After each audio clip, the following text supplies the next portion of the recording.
Our third speaker today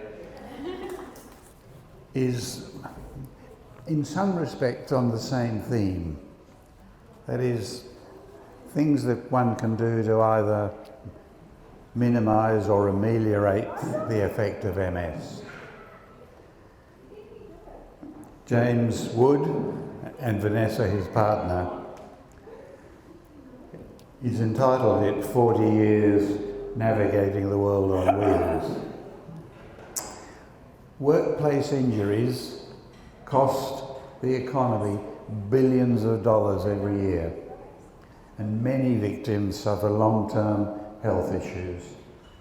James, or Woody, lost the use of his legs in a mine site accident, and when the doctor told him he would never walk again, he didn't believe it. But it was true. And he is now a full-time safety speaker who tells his story to prevent others suffering a similar fate. He and his team speak to and advise more than 300 businesses around Australia.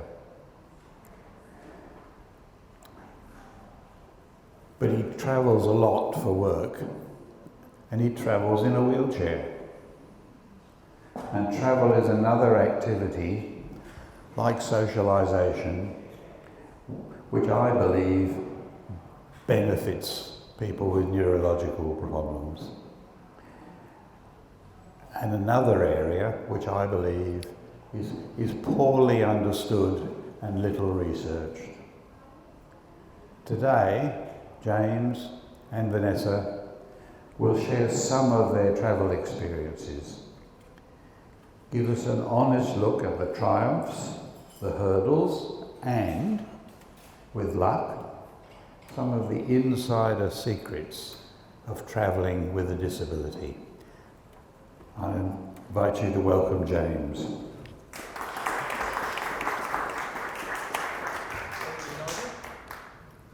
Cheers, thank you. Thank you, Nigel. Good afternoon, everyone. Come on, that was terrible. Good afternoon, everyone. Good afternoon. How are we all? Everyone's happy to be here, I can see. Look, I think Nigel's explained what I want to do up here this afternoon. I want to talk a little bit about some of my experiences.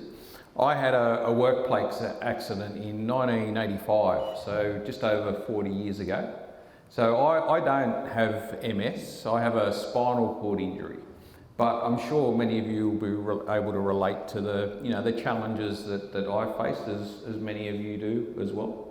My wife Vanessa's up the back there, so she's going to talk a little bit about some of the work that she has to put into organising travel. But probably the best place to start off is just to explain what happened to me. I'm a diesel mechanic by trade, so I used to fix trucks and heavy machinery. The day that I got hurt, it was the first job for the day. I thought it was going to be just like any other day. A truck had broken down on the work site. The power steering belt had snapped on the truck. Now, I used to fix fan belts all the time. So when my boss gave me the job, I thought, oh yeah, I can do that. You know, that's an easy job. So I fixed the truck. That was easy. Put a new fan belt on the truck. But he said to me, once you finish fixing the truck, take it up to the parking bay so the operator can pick it up, use it for the rest of the day. Now the thing about that is that I could actually see where I had to go. This parking bay was only a short distance away. So I thought I was only going to be in the truck for, I don't know, maybe 2 or 3 minutes at the most. I mean, just have a think about that. How many times do you do the same thing? You know, you jump into a vehicle, taxi, bus, piece of machinery. Most of the trips that we make are those little short stop-start trips. So I jumped up into the cabin, ready to move the truck, had a look at the time. I noticed it was 5 to 9 in the morning. Smoko, or morning tea, was at 9 o'clock. So I thought, oh great, if I can get back to the lunchroom by 9 o'clock, I can catch up with my friends, my workmates. So I took off down the road in the truck in a bit of a hurry, pretty keen to get back to the parking bay, back to the lunchroom. I put my foot down a little bit, going a little bit too quick for the conditions. I lost control of the truck. Wet road, we'd had some rain around that day, so wet slippery road, I'm going too fast. I ended up rolling the truck down the side of a hill 3 times. You know, the managers and the safety people worked out that I rolled it 3 complete times. I got thrown out. I got thrown out of the cabin and I broke my back. Broke my back, damaged my spinal cord. Now, when I tell people what happened to me, you know, when I do share my story with workplaces, or even if somebody asks me, you know, if I go out to a shop or a pub or a club somewhere and someone says, what happened? You know, how'd you end up in a wheelchair? One of the things that I tell people is that I reckon the reason I got thrown out of the truck that day, I wasn't held in. The truck had seat belts. I didn't have a seatbelt on. So the choice or the choices that I made caused me to end up in a wheelchair for the rest of my life. Now, I think I was really lucky because I had some good people around me at the time. You know, some good family support, some good friends. You know, and they sort of got me through some pretty tough times. I mean, I spent 3 months in hospital. And then another 6 months in a rehab or a rehabilitation centre. So 9 months from the day that I got hurt to the time that I could pretty basically look after myself again. And it was a pretty tough 9 months. There was a lot of days that it felt like a lot longer than that. After I got out of hospital and rehab, I sort of decided to try and get back on with life. I couldn't go back to the job that I used to do. I couldn't go back to fixing trucks and machinery. So I had to find another job. New place to live. I had to find somewhere else to live. At the time of my injury, I was living in a flat that was upstairs. So I just couldn't go back to living there. So I started to get back on with my life. But just before I go on, just to give you a bit of a visual image as to what happened to me. I've got a couple of quick videos I want to show you. This is the same size truck that I was in and the same sort of hill that my truck fell down. Thanks, Vanessa. So yeah, that's pretty close to what happened to me. But you've got to keep in mind that truck was standing still. I was going down that road fairly quick, so I had that added speed or momentum behind me. Just watch this next one. Thanks, Ness. This will show you how much difference that choice might have made. Scroll off the screen again, Ness. That's what happened to me. So for those of you who've got kids or grandkids, make sure they wear seatbelts. You know, tell them to, next time you see them, say you met this person today and he wasn't wearing a seatbelt. I'd encourage everyone to keep your seatbelt on. So anyhow, as I said, I found a new place to live. I found some work. But prior to me getting hurt, I always enjoyed keeping fit. And I had to find other ways of keeping fit. I couldn't go for a run. You know, I'm not really very good at swimming. So I tried a few different sports. I tried wheelchair basketball. I'm sure you've all seen wheelchair basketball on the TV. Now, I didn't like that because I don't like playing with other people. So I'm not a very good team sports person. I tried swimming, but I go through the water like that because I can't kick my legs. I tried wheelchair tennis. What a stupid sport that is. I mean, it's hard enough to push a wheelchair, let alone push a wheelchair with a tennis racket in your hand. So I didn't like that one. So the sport that I started competing in, can you go to that next slide please, Ness, is wheelchair racing or wheelchair athletics. Now, I started out just doing it for a bit of fitness, but then I went to a sports day or a wheelchair racing competition. And I don't know, I really enjoyed it. And I thought, yeah, I might try a bit harder at this, you know, and do a bit more sport. So I started out at club level, then I made it to senior club level. I eventually got picked to represent my state. So, you know, I can sit up here today and say I've competed for my state against all the other states.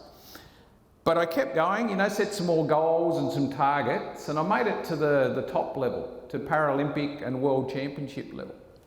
Now, that's something that I'm pretty proud of. You know, to go out onto a sporting ground, competing for your country, it's a pretty special thing to have done. But I guess this gets us to why Nigel invited me here today. As part of my sporting career, it involved a lot of travel. I mean, I can't remember the amount of times I've been to America, all over Europe, all over Asia. Now, I'd never done too much travelling before I ended up in a wheelchair. You know, I think the extent of my travelling, you know, before my accident was just jumping in the car and driving, you know, 2 or 3 hours. So I'd never done any international travelling. So it was a bit of an eye opener for me, and especially travelling with a group of other people with differences, or you know, in wheelchairs, and especially a sporting team. You can imagine a Paralympic team. You've got such a wide variety of people with different requirements and different needs. So it was a bit of an eye opener. So I think what I might do now is I'll share some of the experience that I've had over the years. First one, please, Ness. Now, obviously, I can't walk onto or off a plane. So when I go to the airport, they ask me to transfer into what they call an aisle chair. Now, that photo on the left there, that's me sitting in an aisle chair. You can see I'm not very happy. I'm not impressed. Because the problem with this is once I'm in that aisle chair, I lose my independence because I can't push that chair by myself. I have to rely on somebody else to push me. So, you know, I don't enjoy sitting in the aisle chair. So anyhow, once I'm on the aisle chair, I get to the door of the plane and they push me up the aisle, and then I'm lucky because I can transfer from the aisle chair into the seat by myself. But that's pretty much it for the flight. You know, I'm stuck in that seat until I get to the other end. Now, the other thing that I don't enjoy about flying is that I have to get on the plane before all the other passengers. So they get me on the plane first. Now that's not too bad, but the other side of that is I have to get off the plane last. So I don't know how much travelling any of you have done. You know how long it takes to fill a plane up and empty a plane out. So I spend at least, you know, an extra 20 minutes waiting for people to get on, and then, you know, 20 minutes to half an hour at the other end waiting for people to get off. So, you know, I do get a little bit frustrated when the people that haven't flown, they're dilly-dallying down the aisle going, oh, look at that. Would you just get off the plane? Because I can't get off until you get off. So I do get a little bit frustrated with that. Next one. Now, obviously, some of the planes, not all airports in Australia have the ramps or the air bridges. So some of the regional airports that I travel to, they have to have specialised equipment. Now that truck, I think that's at it's Mackay in Queensland. Now I do some work with the mining industry, and there's a lot of coal mines up in Queensland. So whenever I've got to travel up to a mine site, I fly to Mackay, and they get me into the back of that truck, and the back of that truck lifts up to the door of the plane, and then they push me in on that little narrow aisle chair. But smaller airports, have a look at this next one. That's how they load me on the plane. That's a forklift with a crate on the front of it. So they actually load me onto the plane like a piece of luggage. I love that one, but it gets worse. You know the smaller regional airports? Have a look at this one. Have you ever seen that movie, Silence of the Lambs? That's the Hannibal Lecter trolley. All I need is a mask and some handcuffs. But the worst part about that, and this is where, you know, it becomes a bit of a pride thing, is most of the smaller airports, the plane pulls up right out the front of the terminal. So because they load me onto the plane first, all the passengers are sitting there, you know, watching me get onto the plane. So I do sometimes wave to them, you know, not in a very nice way. So that's how they load me on the plane at small regional airports. What do we got next, Ness? Transport, taxis. You know, when I do travel, sometimes I have to rely on taxis and other people. And, you know, 90% of the time, it's pretty good. But I'm sure we've all experienced that, you know, that one taxi or one driver that's just not quite trained properly or not quite enthusiastic enough to help us. So, you know, taxis are a bit of hit and miss as well. That's, you know, I sometimes choose not to stay in my wheelchair. You know, I feel a little bit more secure if I can transfer out of my wheelchair and just sit in the normal seat. But, you know, on the occasion where I do have to stay in my wheelchair, you know, they do secure it in pretty well. There's been a couple of times over the last probably 30, 40 years where they haven't secured my wheelchair, and, you know, the driver's gone to take off from the traffic lights and I've just gone back and fell out of my wheelchair. So I always double check the straps. What else have we got, Ness? This is travelling on a train. I think we're in Europe, Paris. So that's the other issue that we sometimes encounter is when you travel overseas, they don't always do things the same as we do in Australia. So, you know, you have to be a little bit flexible with how other countries do things. This one in particular, we were supposed to book, was that right? Give them 24 hours notice. So you have to give them at least 24 hours notice that you're going to be travelling on the train so that they can organise this equipment to get you on and off the train. So I'm going to ask Vanessa down in a little minute just to talk a little bit about some of the things that she does before we even go on a trip. Next one please, Nessie. So that's pretty much just showing you how the equipment works.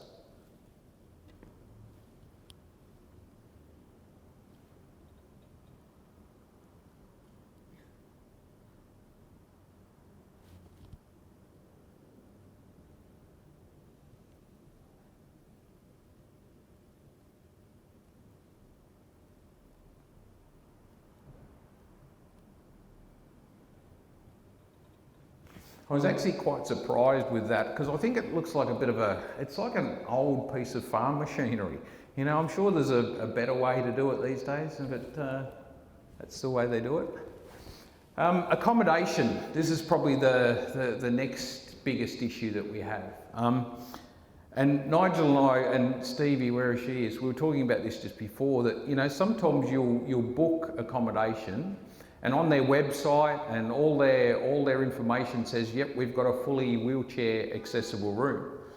But then you actually turn up and there's a 6-inch step at the front door. Or they don't have a shower chair. This, that photo on the left there, I rang reception and I said, look, have you got a shower chair that I can use? And they brought that up and put it in the shower. That's to put your luggage on. There's no way I'm sitting on that. The one on the right, that's probably a little bit better. I mean, it's got a shower chair and it's got a roll-in shower, so I can just, you know, wheel my wheelchair in and transfer across onto the plastic shower chair. Next one, please, Nessie. This is a perfect example of a hotel that says they've got an accessible bathroom, but it's not. That little alcove, it's pretty hard to see with that photo, but that little alcove is so tight that I could only just get my wheelchair in. And the problem that I had with it was I had to try and, like the seat was in front of me. So I had to try and transfer front on, and it's really quite difficult. I'd like to transfer from the side, but I couldn't do it in that bathroom. So that gets a thumbs down. There's another one when I asked for another shower chair and they brought that up. That's like an outdoor chair. What else have we got, Nessie? Now there's an example of a really good accessible room. You know, it's got a perfectly well set up bathroom. It's got a a fold down or a flip down chair for the shower. They also offered me the option of a normal plastic chair that I could sit on. So that's a really well set up one. The bed, it's probably worth noting the bedroom, I can get around both sides of the bed. I don't know if any of you got a preference. I've always got a preference to sleep on one side of the bed. And some of the hotels that I stay at, I can get onto one side, but I can't get onto the side that I prefer to sleep on. So, you know, it's just a personal preference. Okay, getting in and out of small steps. I mean, I'm lucky. That's only a small step. So, you know, I can grab hold of the door and pull myself up into that building. Some places the steps are much worse than that, much higher.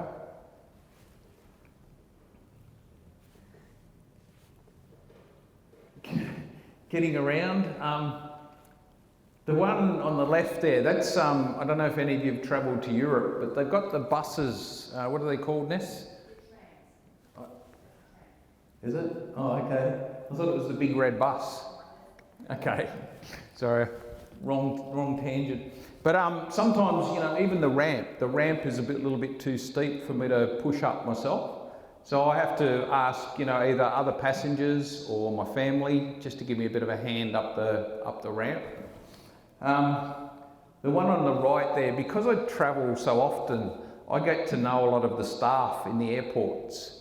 And that makes a big difference. You know, if you can have a bit of a laugh with the people that are helping you, you know, it just makes so much difference. It makes you feel a little bit more comfortable, and it makes travelling just that little bit easier. This is a good example of some of the issues that I have when I've travelled overseas. I think, look, we're pretty lucky in Australia that we've got some pretty good conditions, and we've got, you know, councils and government that try and make it as easy as possible for anyone with any disability. But some of the countries don't put as much effort into wheelchair access. I mean, cobblestones, is that France or is that Italy? You know, old cobblestone buildings, they're not the most wheelchair friendly paths. Footpaths, you know, that one needs a bit of work. And that one on the right, I mean, I could only just fit on the footpath. So, you know, if there was somebody in a wheelchair coming the other way, it'd be like a standoff, a Mexican standoff. I'm not moving, you're not moving. Getting off the bus. I told you it was a bus, it wasn't a tram. Okay, so getting off the bus/tram. Getting into buildings, that's probably the other thing that I encounter when I travel. You know, when you go to visit places, especially overseas, you want to be able to experience as much of the country as possible. Now, a lot of these buildings were made, you know, hundreds of years ago, so wheelchair access wasn't a big thing back then. But, you know, in many cases, they've modified the building or retrofitted it with some sort of machinery that can allow someone in a wheelchair to travel. I think a couple of these ones were in, I don't know where that is. Do you know where that is? In the chapel, yeah, Sistine Chapel. Second one's the back of a truck on the way to the airport, I think.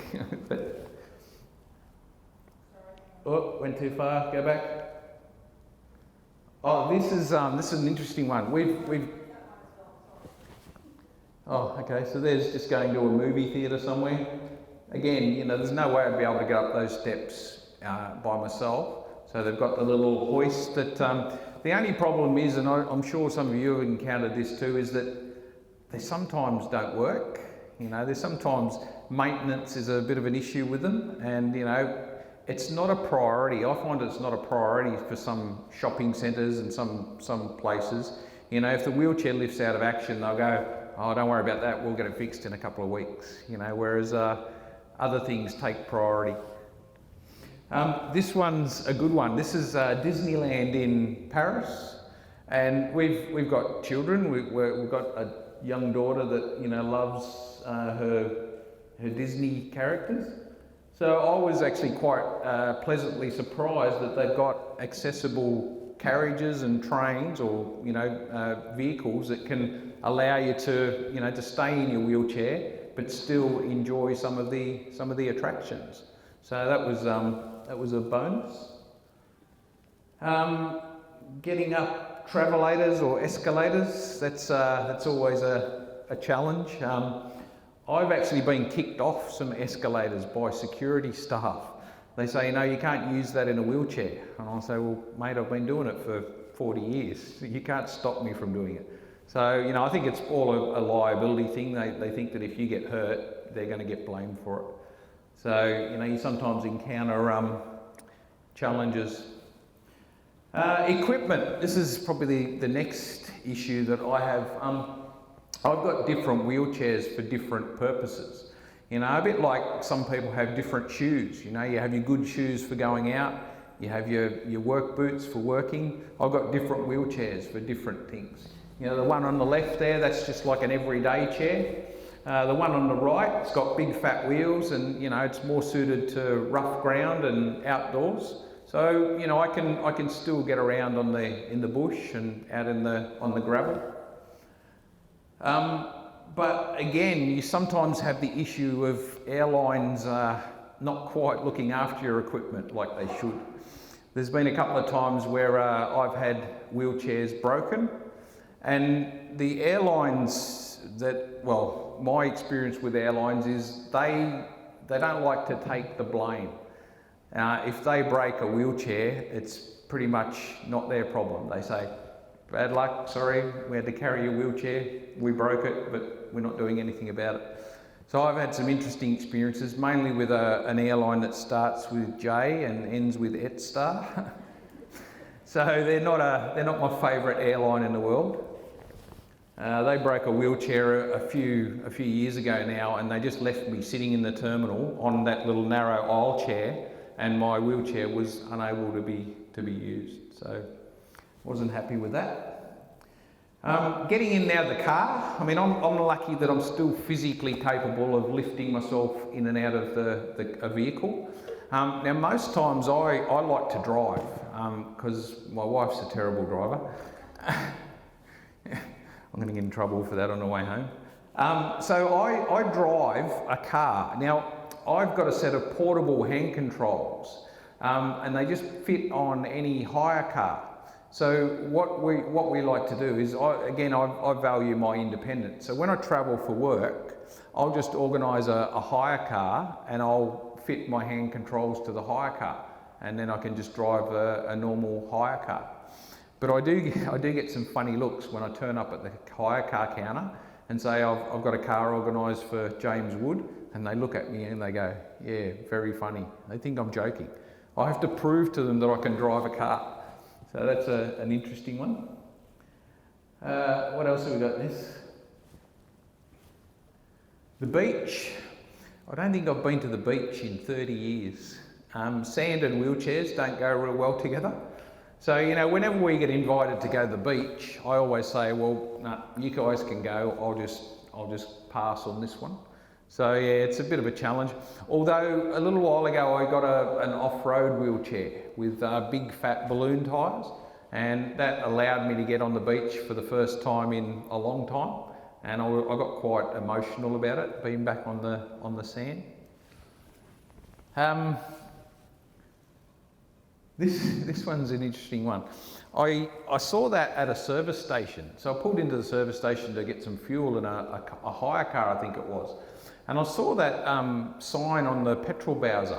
And I thought, oh, that's quite an interesting initiative. You just pull up at the servo and beep your horn, and hopefully someone comes out and fills your car up for you. I wonder if they pay for it as well, but that'd be nice. But I guess the problem with that is, what happens if you need fuel before 10 or after 4? You're pretty well on your own. So.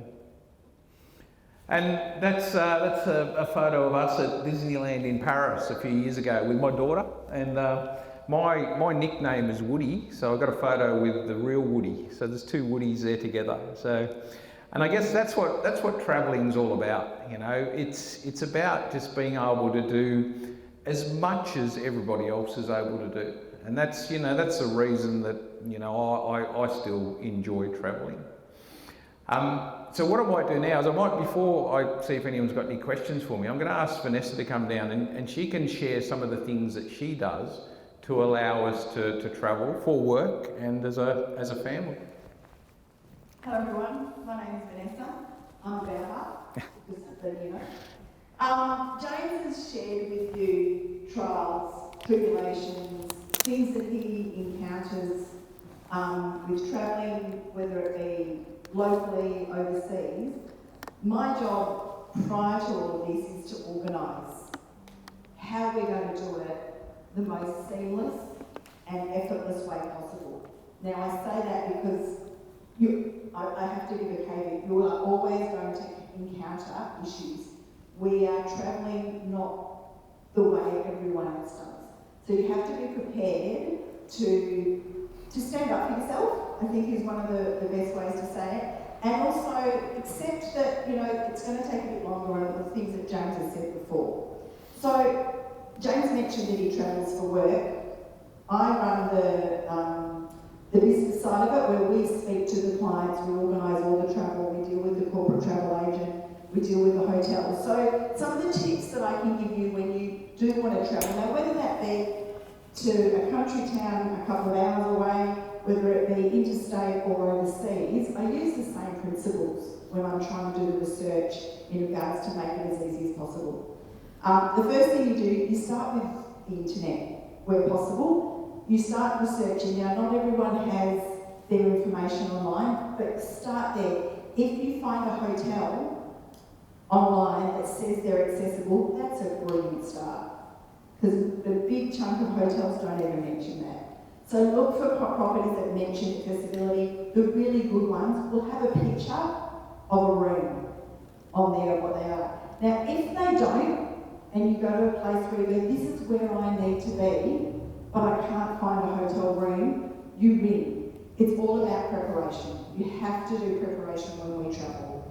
So we ring. Then when we speak to them, you'll know very quickly if they say, I'm not sure. I don't really know if it's accessible or not. And generally speaking, I will pretty much end the conversation then, because if they're not sure, it's not worth the hassle. Because you're going to end up fraught with disaster, pretty much. If someone says to me, yes, we've got an accessible room, I then ask further questions that's specific to your needs. So in regards to James, I would say, do you have a roll-in shower? Do you have the ability for him to transfer onto a chair, onto like the stool bits that they have? Oh yes, we've got all this, or oh yes, we can bring a chair in, or not sure, I ask for photos. You have every right to ask for photos.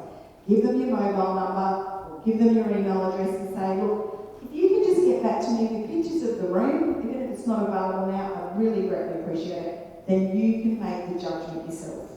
We have a file in the computer of every hotel we go to with pictures there. So if we go back to that region, we know exactly what hotel to go to. Now, it is time consuming, but unfortunately that is what you have to do to make your travel seamless. So that's with hotels. And generally speaking, when you get there, you will still, even if they've said everything's available, we'll often get to a hotel and I'll say, oh, have you put the shower chair in the room? Oh, no, we'll get that for you. So even though you've organised everything beforehand, be up front. Stand up for yourself in a really polite way. It's not I demand it. It's just people will work for you better if you do it in a really friendly way. James travels a lot on his own, so he's independent with his travel. So it's exceptionally important when we organise the travel back in the office that everything is set up for him. Now, it's not always the case when you get there, is there? And you have to stand up for yourself sometimes, and sometimes you'll get to the room and they'll go, oh, we've moved you out of the disabled room because we thought we'd upgrade you to a suite because you're a regular. You go, yes, it's very kind of you to upgrade him to a suite because you're a regular, but he's not going to be able to stay in the suite. And then by that time, they've given away the accessible room. So these are the challenges it's about communication. I can't stress enough how important communication is. It's imperative. Does anyone have any questions while we're on hotels? Does anyone have questions on hotels now, or things that I haven't answered? Or? One of the things that Vanessa does for me too, I like to stay in apartments or self-contained apartments so I can cook my own meals. I don't like hotel food. And most of the cutlery is in high cupboards. So one of the other things that Vanessa organises is say, can you get cups and plates and leave them on the kitchen bench, so I don't have to reach up for the high stuff. So that's another little tip. And the shower head. Oh yeah, the cleaners always leave it at the top. I just can't reach it. The towels that are up on the high rack. Oh yeah. So it's a good idea. Like, we have a list. We've created a list of all the questions that we have to ask, because it just makes life so much easier. When you're looking for hire cars or travelling, look, it depends on what your needs are. That's going to be very different. James is able to, as he said, mentioned before, to get a hire car. But we have ascertained there's certain cars that the hand controls don't fit on. The other side of that is working out if there's more than one of you, who is going to drive if there's choice. So make sure you're prepared for that before you ring the hire company or make the bookings. Sometimes you have to do it over the phone, not just online, because they don't give you the ability to let them know your circumstances in regards to that. Any other particular thing? Oh, I know what I was going to say. You saw a lot of photos of James and our family travelling to destinations where you go and do activities, or we're trying to get around on public transport. And again, yes, it is very different in every country. I would suggest, or I would recommend, when you are travelling, 99% of you are probably not going to be travelling on your own. So it's important to have someone there to support you. When we travelled overseas, there was 2 families, and there were some situations that I couldn't do everything on my own, so ask for help. It's so important. Don't try and be a martyr. Don't isolate yourself. Ask for help. People are so happy to help, especially in the train, the train stations and the bus areas. They're always happy to help. But they also don't know exactly what you need. So they might go, oh, is this ramp going to be fine? Well, tell them what you need. Tell them how you need it. Because they're happy to do it, they just don't know. Most people don't know. Before I met James, I worked in hotels. I worked in hospitality. And I used to be an executive housekeeper. And I had a disabled access room. And it never entered my mind of the things that we needed to do for a disabled person to come and use that room. Until I met James. And then all of a sudden I'm like, I am so naive. So expect everyone to be naive. And it's not their fault. Does that make sense? Yeah, I know, I'm going to make time. Any questions? We've got a couple, one or 2 minutes for questions. Anyone want to ask me anything? It doesn't have to be about travel, it can be about anything at all. Where do you get your portable hand control? I made them many years ago, okay? But then I was using them for about a year or so, and I jumped into a car and I put them on, and one of my mates said to me, he said, "Are those things legal?" And I've gone, "Oh, I hadn't thought about that." So then I sent them off to the long story short, I sent them off to the transport department, and they approved them for use. But then I sold the design. I actually didn't sell it. I gave the design to a mate of mine who makes wheelchairs and equipment. So he actually makes them. So if you want to get a set, I could probably give you the contact details.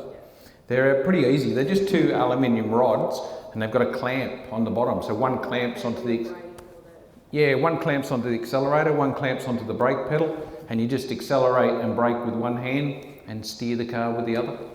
So it's pretty easy. If you'd like to provide that information, I'll put it in.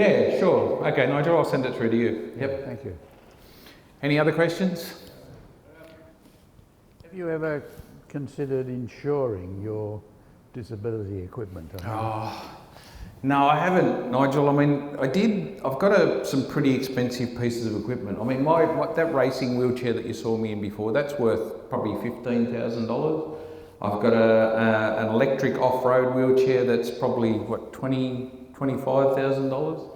But when you start questioning the insurance company about adding that to your home policy, it almost doubles the premiums. It's just crazy. You know, when they say, oh, what is it? And you say, oh, well, I've got a hand-powered bike, and it's worth probably $20,000. And, you know, to get an insurance policy for that, it's just, too expensive. I mean, like you, I've travelled and Got off the airplane and my scooter's been Absolutely, yes. wrecked, basically. You know, it won't work. So. It's a really difficult thing, and I've been trying for years to get the airlines to improve their services. One of the most frustrating things for me is I like to sit on a window seat in an aeroplane, and often I'll get on the plane first and I'll transfer across to my window seat, and then I can look down and see them loading equipment on and off the plane. And I've sat there some days and watched the way that they throw my wheelchair around, and I've just gone, no, that's not a piece of luggage. You know, that's my mobility, that's my dignity, you know, that's my life. And they don't care. this is probably a question You don't have the answer to because of your situation. I mean, I use a wheelchair and a walker. And there are occasions when I'm using my wheelchair to go from A to B, but I know that when I get where I'm going, I'll need to use my walker. And finding a mechanism to carry a walker both on a wheelchair. Yeah. Well, I have the same issue with luggage. I mean, I'm lucky because I've been travelling for quite a number of years. So I've got a bag that I can just put on my lap. So that carries my luggage, and even if I'm going away for a week, you know, if I'm away for a week, I carry enough clothes in my bag for a week. You know, I travel pretty lightly. Your strap goes around your head. Yep, so that holds my bag. I've got a backpack that just attaches to the back of my chair, and yeah, I'm pretty self-sufficient. I often say, are you going to wear that shirt like for 3 days in a row because you don't have enough room in your bag for your clothes? But he doesn't mind. I say, yeah, why not? The other comment I would add to what you say is, don't be ashamed or afraid to ask for help. Yes, yeah, Vanessa just said that. Yep. Yeah, don't let your pride sort of override your what you're trying to achieve. You know, if you want to travel, you might have to ask for help occasionally, but you know the benefit outweighs the the inconvenience or you've got to swallow your pride occasionally. Can I just add? We were due to go. I don't know. Going over time. We were due to go to Japan earlier this year. We didn't end up going, but one of the things James had to do, because you were going to take your wheelchair that had the bar tab. Yeah, I've got a little powered attachment that attaches to the front of my chair, and because it's got a battery, travelling with batteries these days is quite difficult. You have to actually declare, or you have to advise the airline before you travel if you've got a battery over a certain size. And they've got lots of different requirements for travelling with batteries. You have to actually tape the terminals so that they don't short circuit. And some batteries, lithium, I think sometimes you have to take them in the plane with you. Yeah, you actually have to carry the battery with you. The chair can go in the hold, but you actually have to carry the battery. And some of these batteries, you know, especially for the larger powered equipment, there's no way I could carry a wheelchair battery with me. Two batteries, yeah, there you go. Bigger than a car battery, yep. So one recommendation I will tell you that has just happened recently, there is a website called Accessible Accommodation. You may or may not have discovered it yet. It's actually a local lady in Melbourne that owns this website. It was because her mother became disabled and she was so annoyed that she couldn't find anywhere for her to go. The Accessible Accommodation website, Kerry, who runs it, she has really taken the accommodation world by storm, and she's developed a relationship with Quest Hotels, and Quest Hotels are really working towards making sure all their hotels have accessible rooms that suit most people's needs. Now, of course, everyone has different needs, but what they're doing is they're outlining what they are able to provide. So, Quests are service department style hotels, which is also much usually better for people with disabilities because you've got more space and you can cook and look after yourself. And they are probably on a bit more expensive side, but they certainly have a lot of the requirements that you need. So if you're looking within Australia, Quest Hotels usually has a very good reputation for accessibility. But get on the accessible accommodation website because they've got a list of properties in different states and different places. So, yes. There's another website. It has wheelchair. Oh yes, yeah, They're fantastic. yes. And their Facebook page as well is Yes. brilliant. So they have lots of tips and tricks. Yeah. They travel. They have an adult son with CP. Yeah. But I've also So if But you're I guess looking for just- tips and tricks. Yeah. just in finishing up, because I know we're running a bit over time, I would encourage all of you, if you've been thinking about travelling and you're just a little bit hesitant because of your circumstances, just do it. The benefits far outweigh the extra work that's required. I've had some fantastic trips overseas by myself and also with the family. So don't let it hold you back. Have you been sailing on a ship? Been on a ship, sorry. That's on our to-do list. Yeah, we've been looking at a cruise for a couple of years now, so haven't done it yet. So I might, as soon as I go on a cruise, I'll let Nigel know and I'll let you know how it went. They've got accessible rooms. Yes, yeah, they We've do. done the Spirit of Tassie many times. Everyone else books them, they're not even disabled. Yeah, because they're a bit more room. They've got a lot more room in them. What they're doing, and they come out and walk out. Yeah, I know. So It's frustrating. It's a little bit like wheelchair car parks that people use that don't need to. They run out. No, I carry a valve remover with me, and I let at least 2 of their tyres down. he's not a very nice person. Thank you, everyone. Thanks for inviting us. And I will say, if you do have any questions, Nigel's got my contact details. I've got cards up here. I'm more than happy for people to just send me a quick email and ask the question. If I can answer it, I will. If I can't, I'll put you in the right direction, hopefully. Thank you very much indeed, Vanessa. Thank you, James. thank you. Thank you. Yeah. Thanks, everyone. Thank you.